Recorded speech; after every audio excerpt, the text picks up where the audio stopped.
through of our blog and some of the thought and functionality behind how it works on our website. There's a couple different places that these posts can be populated or configured, and they all kind of work one another. So we're going to take a look at some of the functionality. So before we get going, we've got a couple different things to think about, and this list actually, which is the posts list, can show us a lot of the content that we're dealing with. So we're going to look at one in specific. It's going to be just 3 rival approaches to Christian apologetics, and this was written by Louis Stringrover. It was in the category of theology, and it was published, just a few within this last month here. So as we kind of look at how that populates on the website, we've got next to this current teaching thing, this is basically all of our current content kind of feeding out on the site here. So there's his post. It's got a background image. This is really similar to the way that the podcast stuff works. Whatever banner image is set inside of the blog is going to populate there, but this guy's more on a slider, so you can link to the authors and see them there.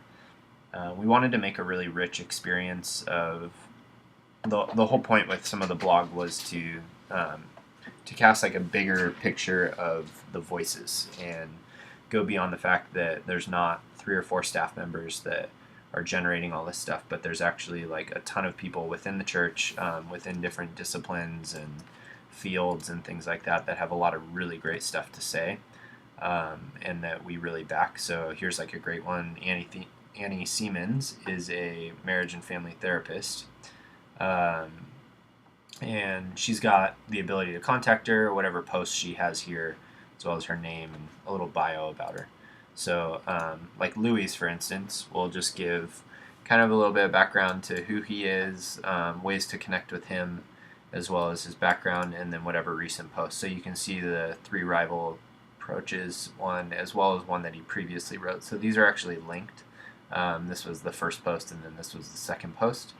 And so as we kind of dive through all this, you'll be able to see what that looks like. So if we're going to load up our blog page here, let's just refresh that.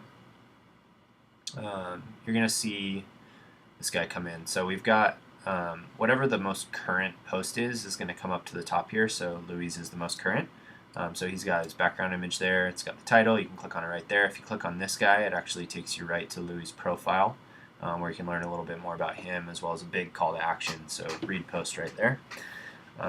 Because we've got, the hope is that we'd have a lot of posts feeding through this in a bunch of different categories. You can kind of sort it by each category, so there's a bunch of different stuff in here. Let's say that we wanted to just look at devotion only, so it's going to reformat this exact same page, still give us the categories, but it's going to filter it all based on just devotion stuff. So that's probably not a really great one to show you. Oh yeah, it was, never mind.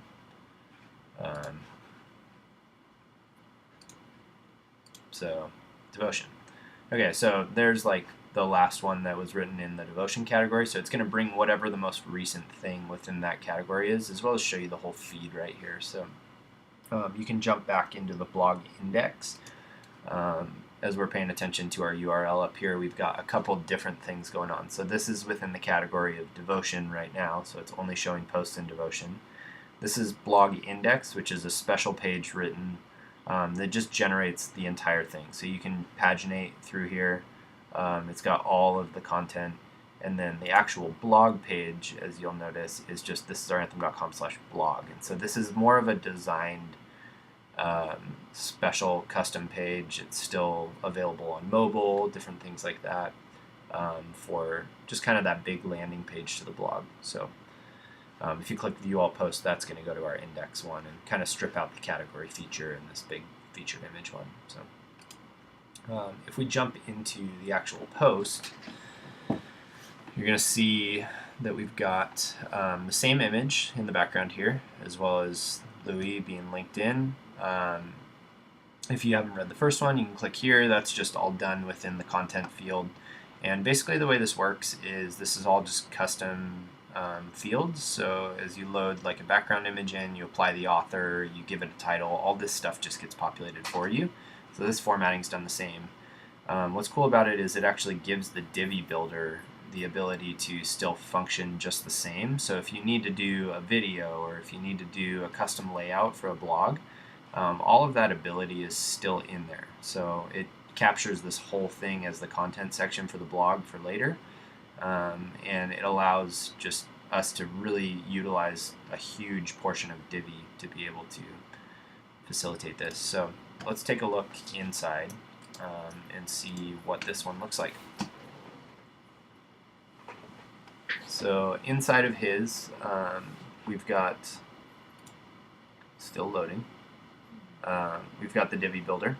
So you can see it in here. So really, you know, as you're looking at this one versus this, all of this content up here, like I said, is loaded in just automatically, and that's done through this featured image section here, through the author right there, as well as the date that it's published on right there.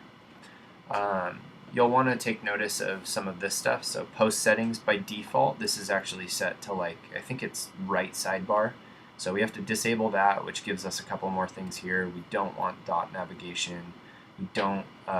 We want to default the hide nav before scroll. We don't use any of that stuff. And then we also want to take post title off because we're actually doing that through a custom thing. So just make sure that these settings right here, these 4, are always going to match up. And you can always preview changes. And if you see that it's different here, or you see that it's different, it looks like, here, I'll show you really quick.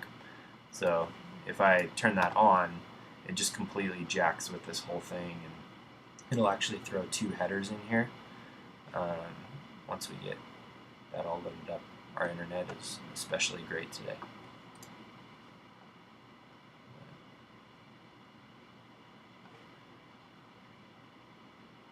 Alright, we're just going to wait forever. Anyways, let's just use that as an example. Make sure it's set up like this. Okay, so inside of this, we've got a couple things in here. The excerpt is going to be an important field for the blog section. So if we go to any of these, this is all coming through in the excerpt field. So right here, you'll kind of want to figure out exactly what the right thing is. I usually try and get it to like 3 or 4 lines, and you just kind of have to publish it and just check how many words are in there. You could also do a character count if you really wanted to, and probably get that down a little bit better than I have. But the whole layout, as you can see in the front end here, is pretty fluid. It balances out the 3 every single time. So if you have something that's a little bit longer, it's just going to balance it out, or it'll handle it later. So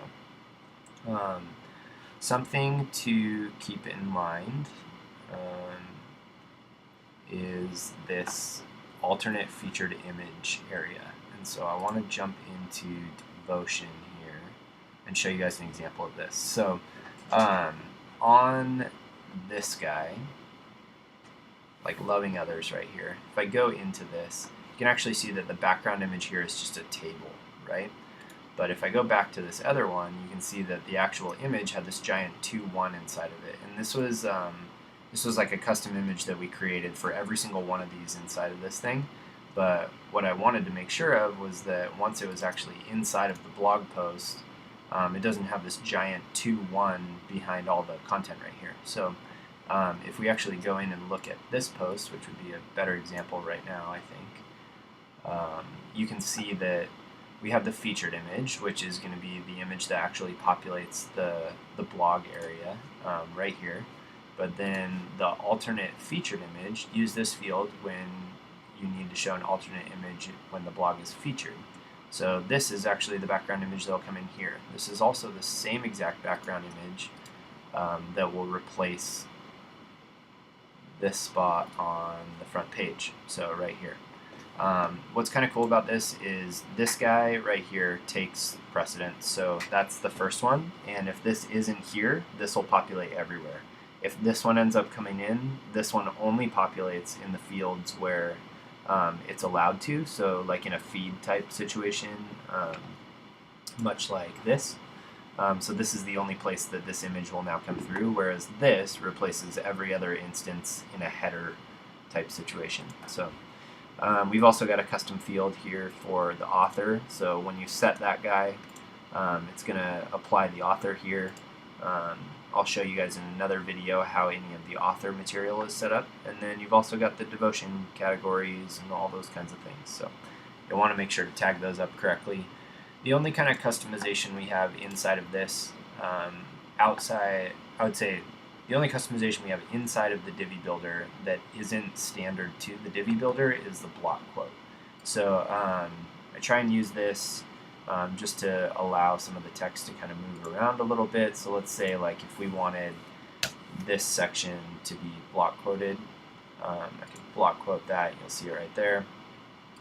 And if we preview it, let's just do it through this module really quick. A